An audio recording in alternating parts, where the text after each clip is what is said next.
Exodus 2, NIV version.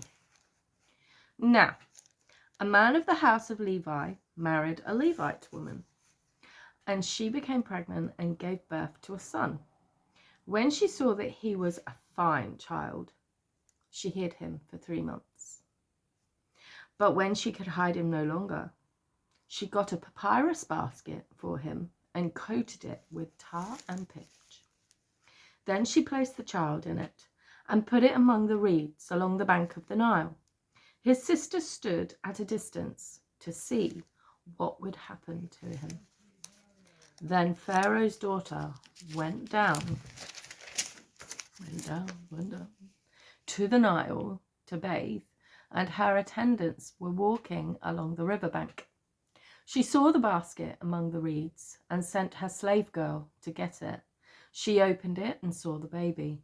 He was crying, and she felt sorry for him. "This is one of the Hebrew babies," she said. Then his sister asked Pharaoh's daughter, "Shall I go and get one of the Hebrew women to nurse the baby for you?" "Yes, go," she answered. And the girl went and got the baby's mother. Pharaoh's daughter said to her, "Take this baby and nurse him for me, and I will pay you." So the woman took the baby and nursed him. When the child grew older, she took him to Pharaoh's daughter, and he became her son. She named him Moses, saying, "I drew him out of the water." One day, after Moses had grown up, he went out to where his own people were and watched them at their hard labor. He saw an Egyptian beating a Hebrew, one of his own people. Glancing this way and that, and seeing no one, he killed the Egyptian and hid him in the sand. The next day he went out and saw 2 Hebrews fighting. He asked the one in the wrong, "Why are you hitting your fellow Hebrew?" The man said, "Who made you ruler and judge over us? Are you thinking of killing me as you killed the Egyptian?" Then Moses was afraid and thought, "What I did must have become known." When Pharaoh heard of this, he tried to kill Moses, but Moses fled from Pharaoh and went to live in Midian, where he sat down by a well. Now a priest of Midian had 7 daughters, and they came to draw water and fill the troughs towards their father's flock.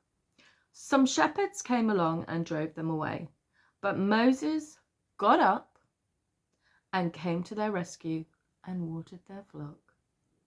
When the girls returned to Reuel, their father, he asked them, "Why have you returned so early today?" They answered, "An Egyptian rescued us from the shepherds. He even drew water for us and watered the flock." "And where is he?" he asked his daughters. "Why did you leave him?